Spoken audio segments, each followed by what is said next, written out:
नमस्कार, BBN 7 देख रहे हैं आप और आपके साथ मैं हूं इरफान पठान। वक्त हो चला है उत्तर प्रदेश की 10 बड़ी खबरों का। चलिए आपको रूबरू कराते हैं। वाराणसी में ब्लॉक प्रमुख के बेटे ने फॉर्च्यूनर से यूपी कॉलेज के बाहर छात्र की बाइक पर टक्कर मार दी। बाइक सड़क पर फंस गई, लेकिन छात्र सड़क पर गिरकर बच गया। युवक ने गाड़ी की रफ्तार बढ़ाई, जिससे छात्रों ने उसे लगभग 700 मीटर तक दौड़ाया। इस दौरान राहगीरों की भीड़ इकट्ठा हो गई और गाड़ी पर पथराव किया गया। आखिरकार भीड़ ने युवक को फॉर्च्यूनर से बाहर निकालकर जमकर पिटाई की। घटना के बाद इलाके में हड़कंप मच गया। पुलिस मौके पर पहुंची और स्थिति को काबू में किया गया। आरोपी के खिलाफ कार्रवाई की जा रही है। खबर नोएडा के सेक्टर 142 की है, जहां पर डंपिंग यार्ड में शनिवार को 25 साल की लड़की का शव बैग में मिला।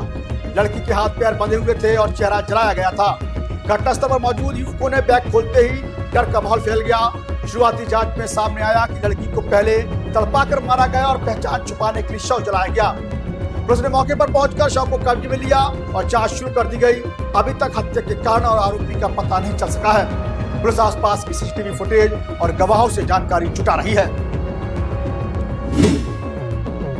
लखनऊ में मुख्यमंत्री योगी आदित्यनाथ ने जाबाज पुलिस अफसरों को मुख्यमंत्री मेडल से सम्मानित किया है। सम्मानित अफसरों में बरेली के SSP अनुराग आर्या, संभल के SP Kishan Kumar, STF DCF Vimal Kumar Singh और कांस्टेबल प्रियांशी शामिल हैं।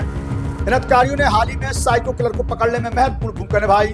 इस मौके पर CM योगी ने कहा कि पुलिस के सामने कई चुनौतियां हैं और इनसे निपटने के लिए लगातार मंथन होना चाहिए। उन्होंने अफसरों को स्मार्ट पुलिसिंग का मंत्र भी दिया। कार्यक्रम में पुलिस अधिकारियों कर्मचारियों ने उत्साहपूर्वक भाग लिया है। उत्तर प्रदेश में 3 दिनों तक भारी ठंड और घने कोहरे का प्रकोप जारी रहेगा। आगरा, गोरखपुर, कानपुर सहित 45 जिले कोहरे की चपेट में हैं, जिसमें 18 जिलों में विजिबिलिटी शून्य के करीब पहुंच गई है। सड़कों पर सन्नाटा पसरा हुआ है और रोज की बूंदें बारिश जैसी गिर रही हैं। गोरखपुर और बलिया में सुबह सड़कें और फर्शें भीगे दिखाई दिए। आगरा में कोहरे के कारण ताजमहल भी अदृश्य हो गया। मेरठ सबसे ठंडा जिला बना रहा, जहां न्यूनतम तापमान 5.9 डिग्री सेल्सियस रिकॉर्ड किया गया। मौसम विभाग ने लोगों से सतर्क रहने की अपील की है। लखनऊ के बड़ा इमामबाड़ा में ऑल इंडिया शिया पर्सनल लॉ बोर्ड का महाधिवेशन आयोजित हुआ। इसमें नेपाल, बांग्लादेश और देश भर से करीब 2000 लोग शामिल हुए। कार्यक्रम में जम्मू कश्मीर के मौलाना आगा सईद अब्बास रिजवी ने कहा कि हमारे जवानों को भारत माता की जय और वंदे मातरम के नाम पर डराया जाता है। उन्हें सभी को दिल की रोशनी और मोहब्बत की नजरों से भारत को देखने की अपील की।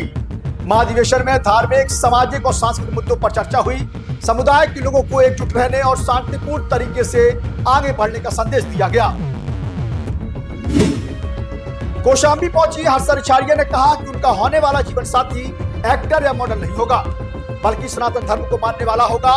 उन्हें बताया कि शादी को लेकर परिवार का कोई दबाव नहीं और उन्हें हमेशा परिवार का समर्थन और प्यार मिला है। हर्षा ने महाकुंभ में योगी सरकार द्वारा सनातन धर्म को विश्व स्तर पर पहचान दिलाने की बात कही। उन्होंने कहा कि अब जो भी काम वह कर रही हैं, वह सनातन के प्रचार प्रसार के लिए कर रही हैं। हर्षा की यह घोषणा उनके फैंस और मीडिया के लिए भी चर्चा का विषय बना है। बलिया पहुंचे मंत्री ओम प्रकाश राजभर ने सवाल उठाया कि 5 साल मुख्यमंत्री रहने के दौरान अखिलेश यादव ने कितने ब्राह्मणों को नौकरी दी। उन्होंने कहा कि पुलिस, लेखपाल और ग्राम सेवक जैसे महत्वपूर्ण पदों पर ब्राह्मणों की स्थिति पर भी सवाल खड़े किए। राजभर ने यह भी कहा कि अखिलेश सरकार में कुल 86 SDM बनाए गए, जिनमें से 56 यादव समाज के थे। उन्होंने कहा कि यह समाजवादी पार्टी का ब्राह्मणों के प्रति सम्मान है। राजभर ने कहा कि 2047 तक सपा और कांग्रेस सिर्फ इंतजार करेगी, लेकिन अखिलेश का विपक्ष में रहना तय है। कानपुर के हैलेट अस्पताल में जूनियर डॉक्टर ने जिंदा मरीज को मृत घोषित कर दिया। शव का पोस्टमार्टम कराने के लिए स्वरूपनगर थाने को सूचना दी गई। पुलिस जैसे ही शव को मोर्चरी में जमा करने लगी, मरीज जिंदा पाया गया। घटना से अस्पताल में हड़कंप मच गया। सीनियर डॉक्टरों ने जूनियर डॉक्टरों को कड़ी फटकार लगाई। इसके बाद डॉक्टरों ने गलती स्वीकार करते हुए कहा, सॉरी सर, आगे से ध्यान रखेंगे। मरीज को तत्काल उपचार के लिए भर्ती कराया गया। अस्पताल प्रशासन ने इस घटना की जांच शुरू कर दी और भविष्य में ऐसी चूक न हो, इसके लिए निर्देश दिए गए। सीतापुर में 22 दिन पहले गुपचुप शादी करने वाले पति पत्नी का शव उसी पेड़ से लटका मिला, जिसके नीचे उन्होंने विवाह संपर्क किया था। दोनों परिवारों ने बाद में दूसरे को स्वीकार कर लिया था। रविवार सुबह ग्रामीणों ने शव देखे और तुरंत पुलिस को सूचना दी। मौके पर पहुंची पुलिस ने शवों को नीचे उतारा और जांच शुरू कर दी। घटना ने पूरे गांव में सनसनी फैला दी।